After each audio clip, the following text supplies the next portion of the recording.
Hey guys, how's it going? This is Mike from M&R Automotive. Today we have a 2024 and up Ford F150 and we're installing a 30-inch light bar. The first thing we're going to do is remove this top plastic cover. It's all held on push pins, so we're going to get to it. You get a screwdriver underneath it.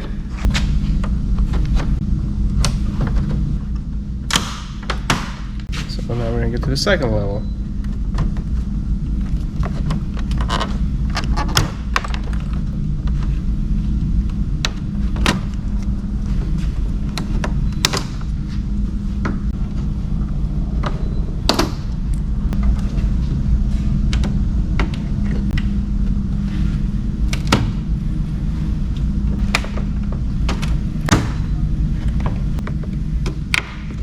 So now we just lift this up and slide this out. There's one more here.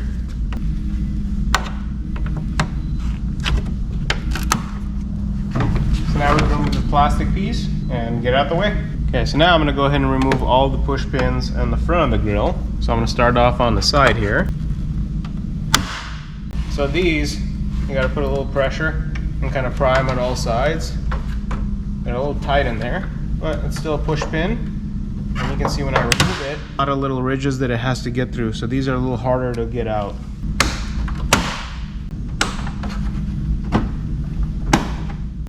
Next thing we're going to do, we're going to remove these two 7mm bolts on each side, and that's going to separate that bottom brow below the grill, so that way we can get to the bolts that are securing the bottom of the grill as well.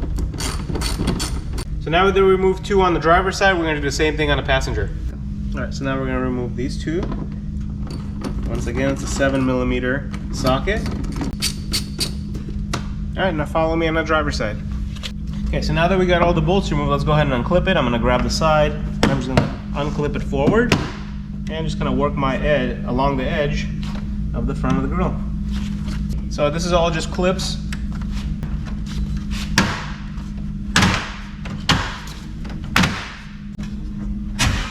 So the last two bolts that we're removing, one on each side, there is a 10mm bolt on the bottom of the grill.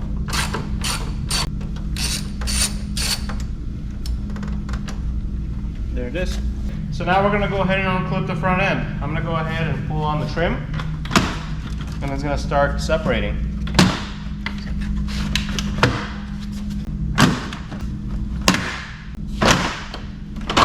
Alright, so let me show you what you get with the M&R kit. You get a set of brackets that attach to the truck, choice of either a Slim or a Pro Series light bar, 30 inches, and you get a set of end caps. So whether you purchase the Slim line or the Pro Series light bars, the installation process is the same. First thing you want to do, you want to put on these L brackets on the ends of your light bars. On the light bar, there's a wire that comes out on one of the ends. You want to make sure that that wire is in position of where you're going to provide power.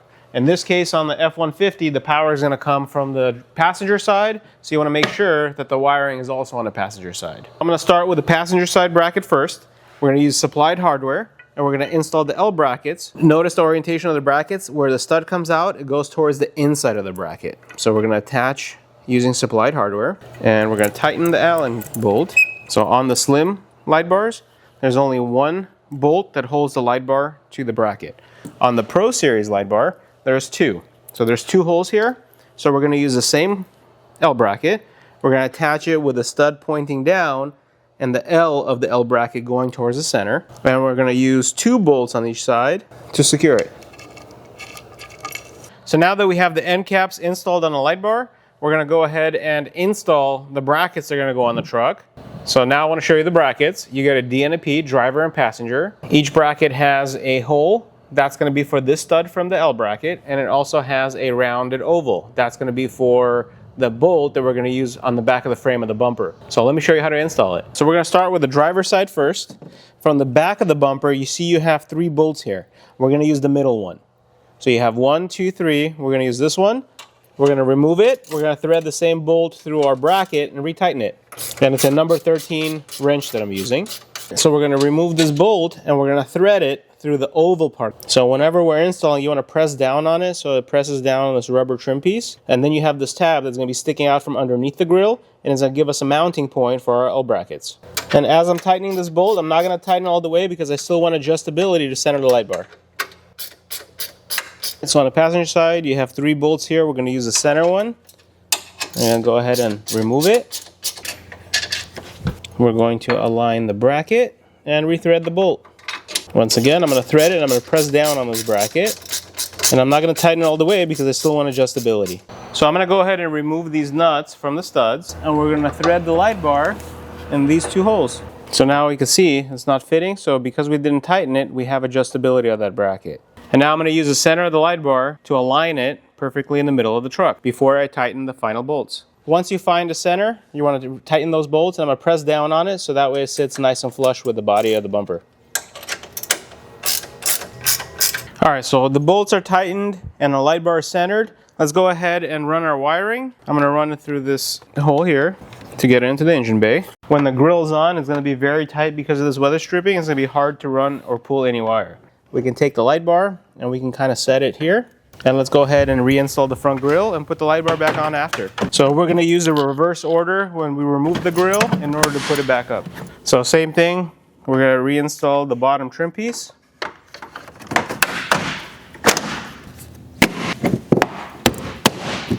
So now with the grille on as well as the trim piece, now we can reinstall our light bar.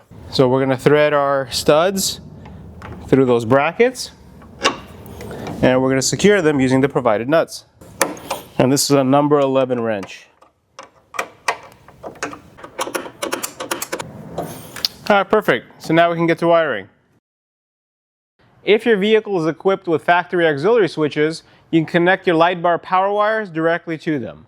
If your vehicle is not equipped with factory auxiliary switches, such as the one we're working on today, instead we're going to use the M&R wireless controller. So let me show you what you get with a wireless 2.0 kit. 2 power cables, a ground cable, the ACC wire, some terminal contacts and mounting hardware, M&R remote, 100 amp fuse, the actual module, mounting zip ties. Okay, so first thing we're going to do, let's open up the module. So we're going to take out these 4 Allen screws. So now we can take off the cover. Looking at this module, you have a couple things you want to notice. There's a positive terminal, there is a negative terminal. You have 8 different circuits, and they're all labeled here with auxiliary 1, 2, 3, 4, 5, 6, 7, 8, with appropriate amp fuses, and you also get 3 trigger wires. If you choose to use the ACC wire, you would plug it in onto the first terminal here. ACC, all it does is when you get ignition, it'll turn on, it'll wake up the unit if it goes into sleep mode. We actually don't use it. The unit wakes up on its own if it feels your battery is fully charged. So the ACC wire, this one's optional. So let me show you how to assemble the fuse, and we're going to connect that to the positive terminal.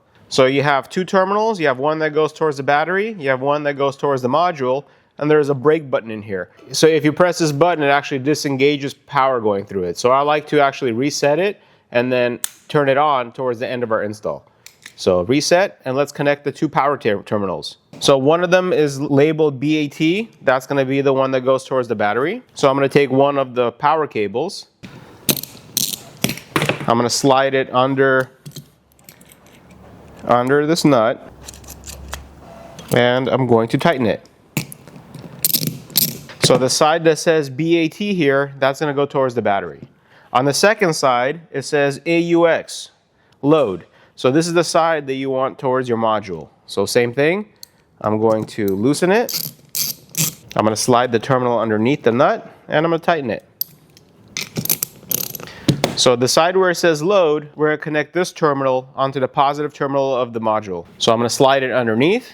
The main reason you want to slide it underneath here is because there's going to be a cover on top. We're going to loosen the BAT positive terminal, and we're going to put this wire with a fork under this bolt. So now I'm going to tighten it. So now we have a power to the cable. This end is going to be connected to the positive terminal of the battery. We're going to do the same thing with a ground, which is the thin wire. And this ground only operates the module, so you cannot connect other grounds to it like your light bar accessories. We're going to take this, slide it under as well. We're going to loosen this terminal, and we're going to tighten it. So now we have assembled a power, ground, and an inline fuse. Just a reminder, after you have everything connected to the battery, positive and negative terminal, unless you put the switch in line, there's not going to be any power going through it. So this is the off position, and this is the on position.